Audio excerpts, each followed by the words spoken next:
આજે એક એવા નગરની વાત કરીએ કે જેનું નામ છે સ્ટેટ ઓફ વાવ. ગુજરાતના ઉત્તર ભાગે બનાસકાંઠા જિલ્લામાં આવેલું આ નગર સદીઓનો ઇતિહાસ પોતાના હૃદયમાં છુપાવીને બેઠું છે. મિત્રો, આજે હું વાત કરું છું સ્ટેટ ઓફ વાવના રાજાઓના ઇતિહાસ વિશે. વાવનું નામ પડ્યું એક પ્રાચીન વાવડી પરથી જે બંધાવી હતી રાણા મહેપાલજીએ. આ ભવ્ય વાવડી માત્ર પાણીનો સ્ત્રોત નહોતી પણ નગરની ઓળખ બની. એ જ કારણે આ નગરને નામ મળ્યું વાવ. આ રાજાઓ રાજસ્થાનના નાડોલમાંથી આવ્યા હતા. રાણા દેદરાવ અહીં વસ્યા અને તેમના વંશજ રાણા વાજા એ વાવને પોતાની રાજધાની બનાવી. સમય જતાં વાવનું મહત્વ વધતું ગયું.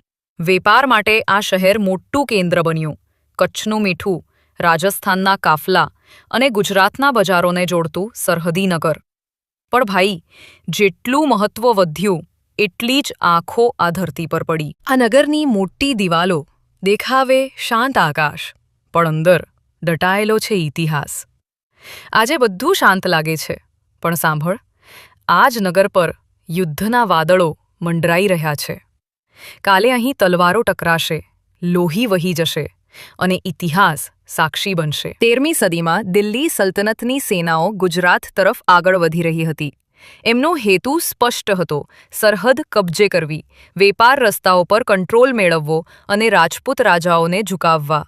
સમયની સાથે વાવ ઉપર આક્રમણ થયું, પણ આ કપરા સમયમાં એક વીર યોદ્ધા રાણા પૂંજા એ દિવાલની જેમ વાવની શાન બચાવવા અડીખમ ઊભા હતા. આ વિશાળ સેનાને જોઈને રાણા પૂંજાએ કહ્યું, આ ધરતી ઝૂકશે નહીં.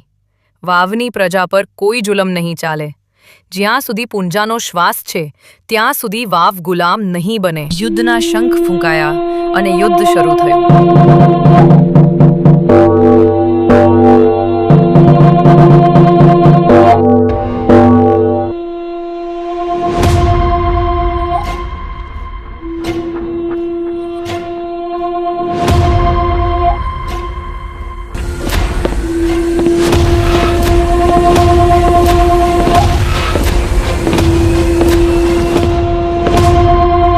તે રાણા પૂંજા શહીદ થયા, પણ વાવની પ્રજામાં અખંડ શૌર્ય છોડી ગયા. પછી આવ્યો અંગ્રેજોનો કાળ.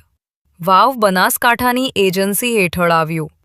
અંગ્રેજો અહીંથી પશુધન અને અનાજનો વેપાર પોતાના હાથમાં લેવા માંગતા હતા, પણ પ્રજા અંદરથી જાગૃત હતી. એટલે પ્રજા હંમેશા કહેતી કે શાસન કરી શકે છે, પણ ધરતીની આત્માને ક્યારેય જીતશે નહીં. 1942ના ક્વિટ ઇન્ડિયા આંદોલન દરમિયાન વાવના યુવાનો આગળ આવ્યા. અંગ્રેજોના લાઠીચાર્જ સામે લોહી વહાવી દીધું, પણ હાથમાંથી તિરંગો ક્યારેય છોડ્યો નહીં. વાવની ધરતી પરથી ઉઠેલો દેશભક્તિનો અવાજ આખા ગુજરાતમાં ગુંજી ઉઠ્યો. આજે એ જ વાવ નવો જિલ્લો બનીને ગુજરાતના નકશામાં ગૌરવ સાથે ઊભું છે. વાવ માત્ર નગર નથી, એ છે સદીઓનો સાક્ષી. રાજાઓની મહિમા, વેપારીઓની સમૃદ્ધિ, હુમલાઓની આહુતિ, અંગ્રેજોના જુલમ અને સ્વતંત્રતાનું લોહિયાળ યુગ. આ બધું વાવના પથ્થરોમાં, રસ્તાઓમાં, મંદિરોમાં અને લોકોની યાદોમાં આજે પણ જીવંત છે. મિત્રો, વાવનો ઇતિહાસ માત્ર એક કથા નથી, આ છે અમર સાગા, જ્યાં દરેક ઈંટ કહી રહી છે, હું વાવ છું, હું અમર છું.